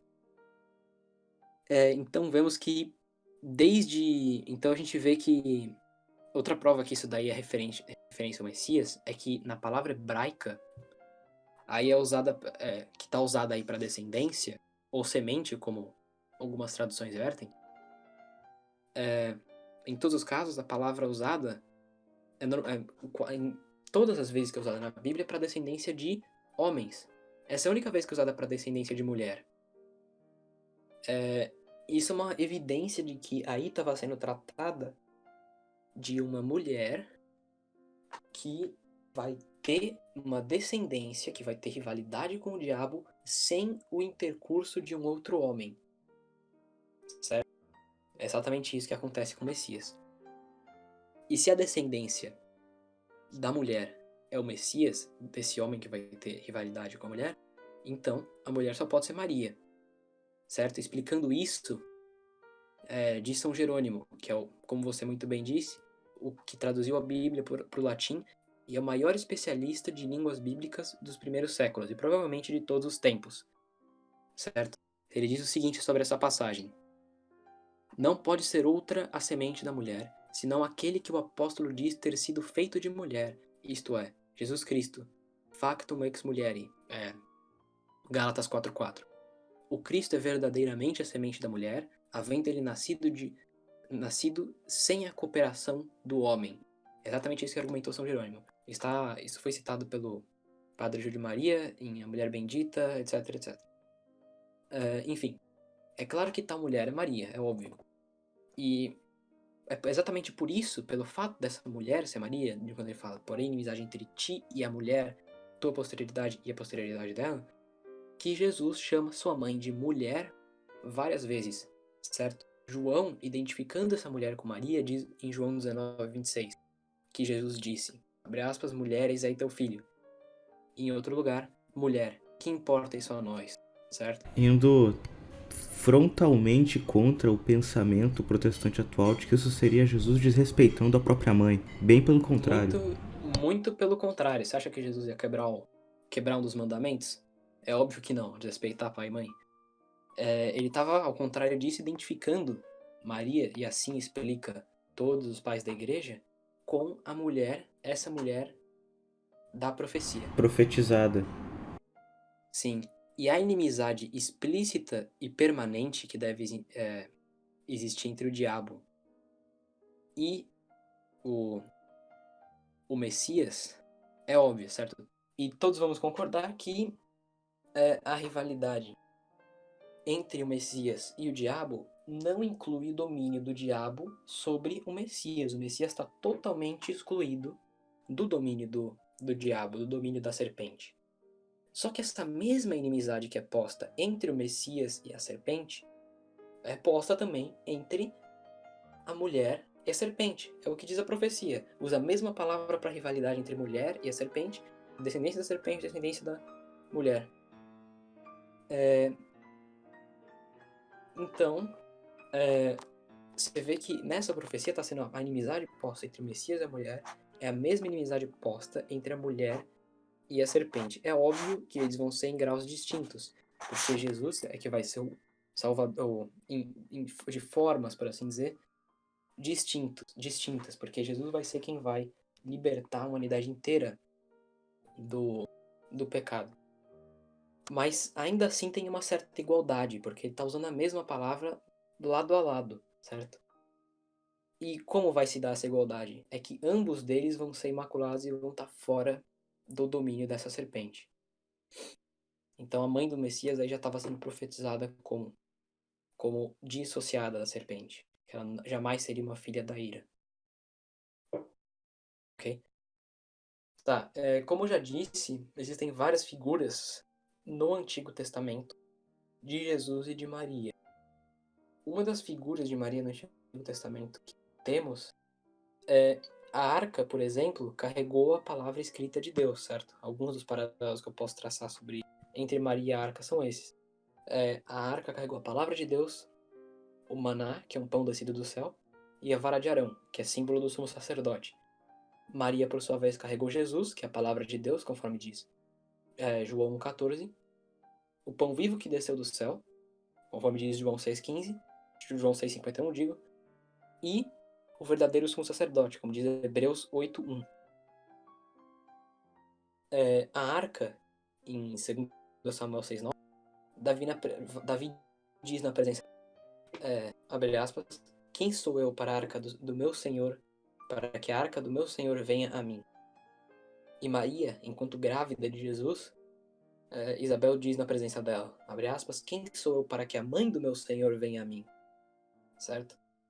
E em 2 Samuel 6,14, a gente lê que Davi saltou diante da arca. Em Lucas 1,41, a gente lê que João Batista saltou com a saudação de Maria, saltou no ventre da sua mãe.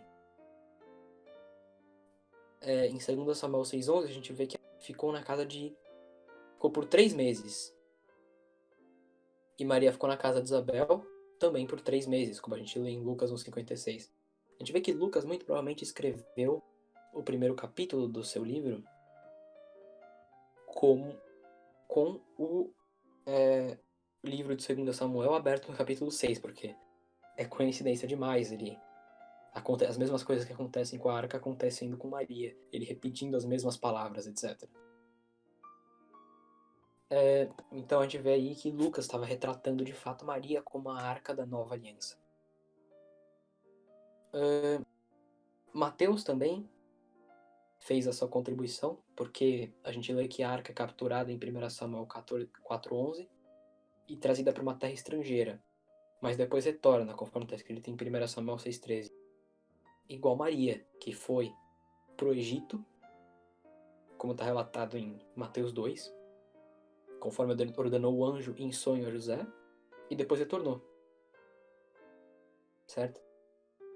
O livro de Apocalipse também é explícito sobre isso. Ele chama Maria de Arca da Aliança com todas as letras. Bem, a gente sabe que os capítulos e os versículos foram adicionados à Bíblia bem depois de sua escrita. Então o final de um capítulo e o início do próximo são parte de um mesmo contexto. Está escrito em Apocalipse 11:19 a 12:1, certo? Daí são textos consecutivos. Abre aspas. Então abriu-se o templo de Deus, o céu, e apareceu a arca da sua aliança no seu templo. E sobre ela vieram relâmpagos, vozes, trovões, um terremoto e uma grande saraivada. Então apareceu no céu um grande sinal, uma mulher vestida de sol, com a lua debaixo dos seus pés e uma coroa de 12 estrelas sobre sua cabeça. Isso é uma indicação clara, uma indicação de que a arca da nova aliança é uma mulher. E essa mulher, como vemos, está com a lua debaixo dos seus pés e uma coroa de 12 estrelas na sua cabeça. Nos versículos seguintes, a gente lê que ela deu à luz o rei dos israelitas e que ele está sentado à direita de Deus e que o diabo quer destruí-la e que ela é mãe dos cristãos, como se infere de Apocalipse 12:17. Eu gostaria de pontuar aqui que algumas das teorias apocalípticas mais ridículas que eu já vi foram retiradas desse versículo justamente pelos protestantes não saberem ou não admitirem que é Maria referida aí. Enfim. Daí eles chegam a níveis de deduzir que é uma constelação, que vai acontecer tal dia, etc. É absurdo. E tal como Maria no céu tem uma coroa de 12 estrelas, por ser a rainha dos céus, como nós cremos, a Arca da Aliança também possuía uma coroa de ouro. Porque Deus disse sobre a arca, abre aspas, fará sobre ela uma coroa de ouro em roda. Êxodo 25:11. E vemos mais coisas sobre a Arca da Aliança Em Êxodo 25, lemos do que era feita essa arca. Essa é uma tradução da Vulgata que eu vou ler aqui. Êxodo 25, 10 a 11, abre aspas. Fazei uma arca de madeira de acácia, cujo comprimento meça 2 côvados e meio, a largura 1 côvado e meio, a altura igualmente côvado e meio. Revesti-la-ás de ouro imaculado por dentro e por fora, e farás sobre ela uma coroa de ouro em roda. E a madeira de acácia, entre os hebreus da época, tinha a fama de ser incorruptível. É tanto que a Septuaginta traduziu esse texto como incorruptível. Vou ler aqui uma tradução da Septuaginta. A arca do testemunho farás de madeira incorruptível, certo? Então a arca da aliança, para ser digna de carregar os seus conteúdos dentro de si, foi feita assim, de madeira incorruptível e revestida de ouro imaculado. Agora, se a arca deveria ser feita assim para carregar as coisas que ela carregou dentro de si,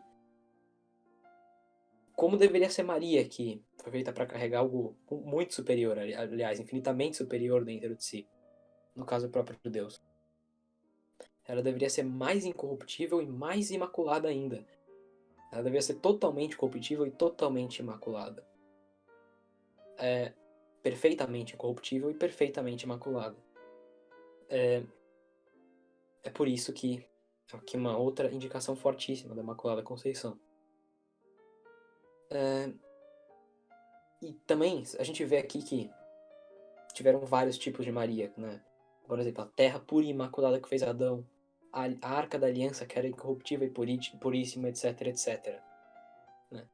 O que será que Deus quis dizer com isso quando colocou todos os tipos de Maria como coisas imaculadas? Todos não, né? Mas boa parte deles. Certo? Algum comentário? Acho que nenhum. Ficou Bom, bem esclarecido. valeu. Eu acho que é isso tudo que eu tinha pra falar. Certo? Todas essas são as provas que eu tinha pra trazer. Então, pra concluir, eu quero mencionar 2 argumentos simples que costumam utilizar contra a Imaculada Conceição e responder eles. Ok? E depois eu respondo a pergunta do Felipe. O primeiro argumento é relacionado a 1 João 1,8, que diz o seguinte, abre aspas, se dissermos que não temos pecado, a verdade não está em nós. Bem, isso não desprova a Imaculada Conceição por um motivo bem simples. Presta atenção na palavra que João está usando aí. Nós, ok? Então, se nós dissermos que não temos pecado, etc, etc, a verdade não está em nós. Agora, quem são esses nós? São todos os cristãos de todo mundo?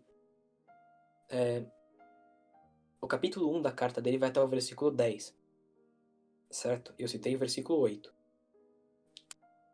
Então, o versículo 2 do capítulo 2 é o contexto imediato desse versículo, ok? E nele está escrito, abre aspas, ele é a vítima da propiciação pelos nossos pecados, e não somente pelos nossos, mas também pelos do mundo inteiro.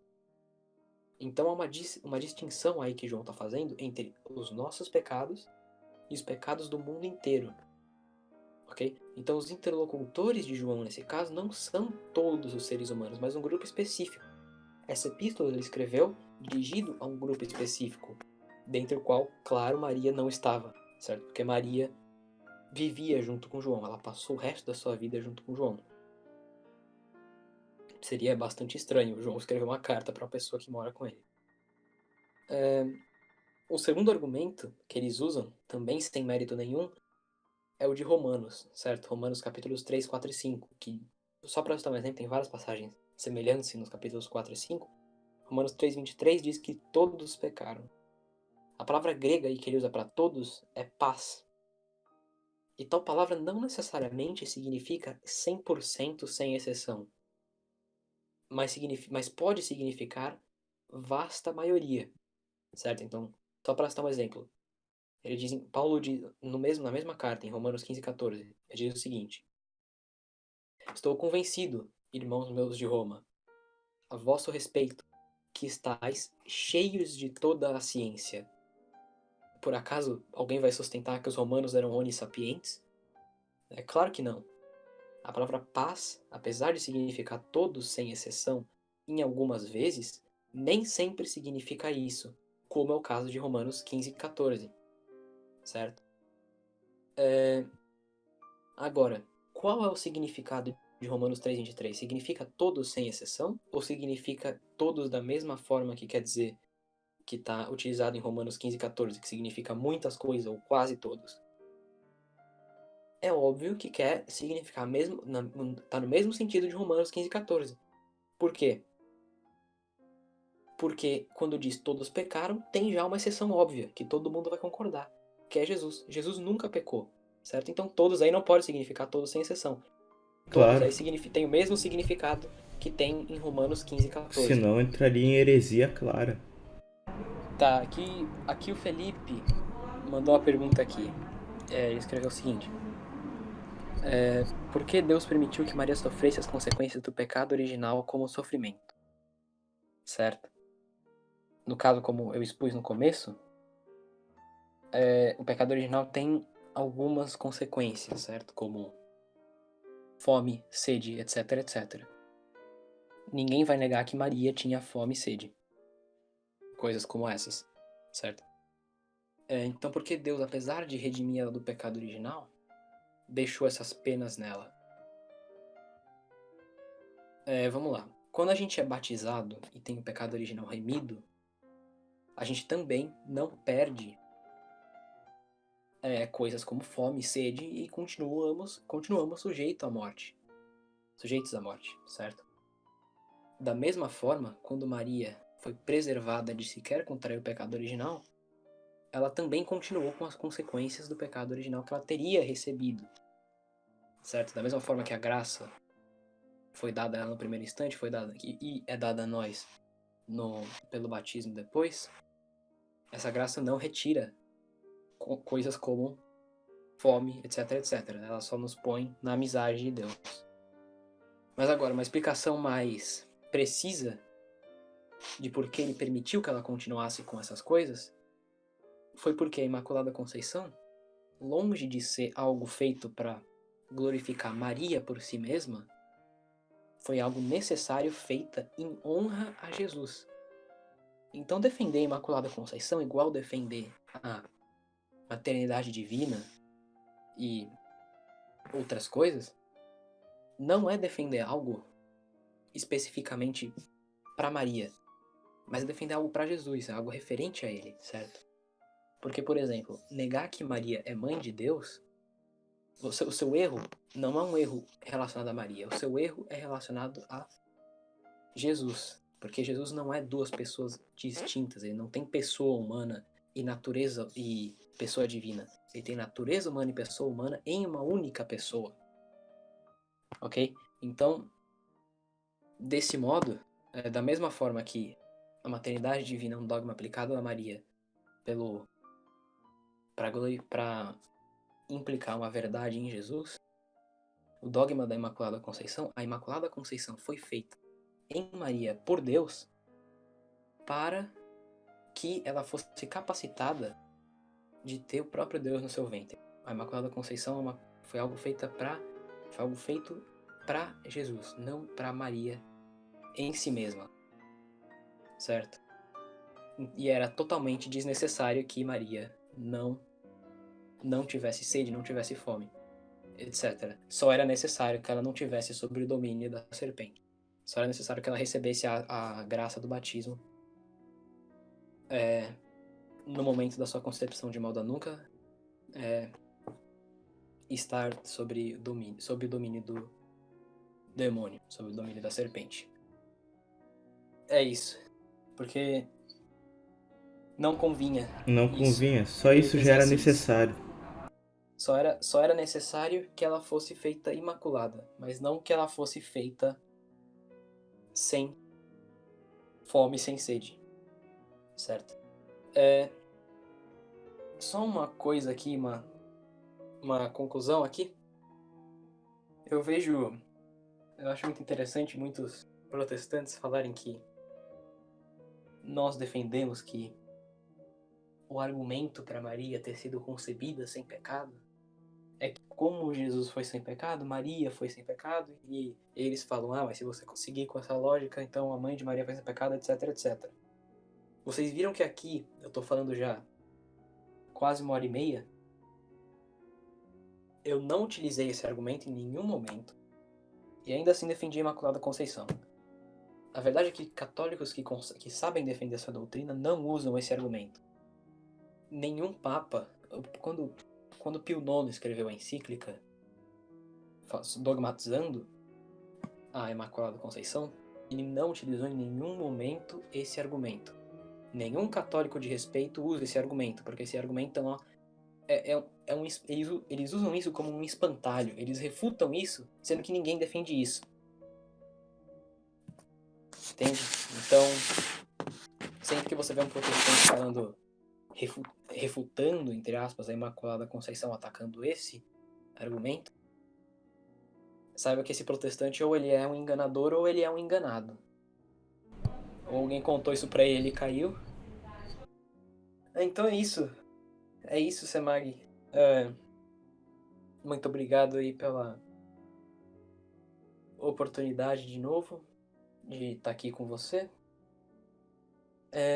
A oportunidade de estar expondo uma crença tão importante para nós. Muito obrigado ao Knight, que teve que sair no meio da chamada. E uma boa noite aí a todo mundo. Excelente. Então, gostaria aqui de finalizar o podcast, me desculpando por ter sido durante ele monossilábico, porém, é claro, agradecendo a todos os que participaram e ajudaram a tornar ele cada vez mais interessante, agradecendo ao Thiago e ao Knight, e a todos aqueles que ajudaram a divulgar os últimos, como Maurício Ribeiro, etc. E, por fim, como sempre, para sanar qualquer dúvida, xingamento ou sugestão, contato@smagplace.com.br. É isso. Tenham uma boa noite, uma boa tarde ou um bom dia a todos que estiverem ouvindo. Até. É isso? Xingamento, sugestão. Mas eu aceito.